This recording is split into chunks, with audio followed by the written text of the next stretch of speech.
Hello everyone, today I will debunk an idiot who deliberately underestimates the cosmology of the God of War. I will debunk his arguments regarding the new video that he posted today. The first thing I'll start with is I'll prove why the God of War is not one universe. What I would talk about was the idea that all the mythologies of the world are kind of like this Hubble telescope image. They are like galaxies individually spread out throughout a complete universe.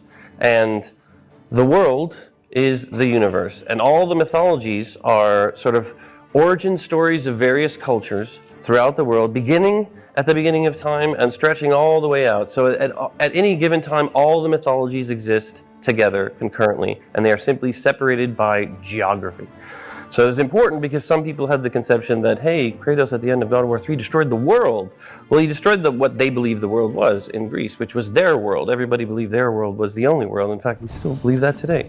The first thing I want to say is that everything is based on geography. And as we can see in this interview, Cory Barlog bluntly says that he represents mythologies as galaxies from the Hubble telescope.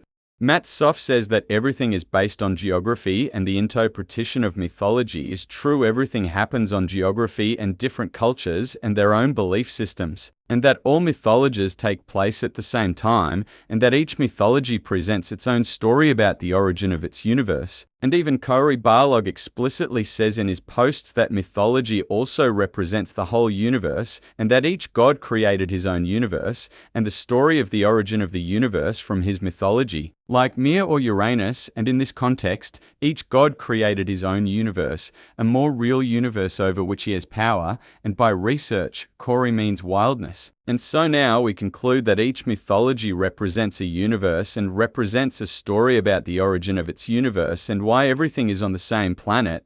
But the fact is that geography exists for this. All these mythologies are based on geography and have their own systems and systems of beliefs and different cultures. That is, each mythology is geographically divided. And the whole God War takes place on a flat planet, and all these realities are contained by our Earth. That is, the Earth contains mythologies and realities and universes that are inside this mythology. So yes, I hope I explained in more detail that in the God of War, each mythology represents its own universe. Now let's move on to the next one. Now let's move on to the 9 worlds. 9 worlds occupy the same physical space because they are interconnected, and as we can see, each of the 9 worlds has other planes of existence. Each of the 9 worlds has its own outer space with stars similar to the universe, and Serta lit up all the stars in the young cosmos.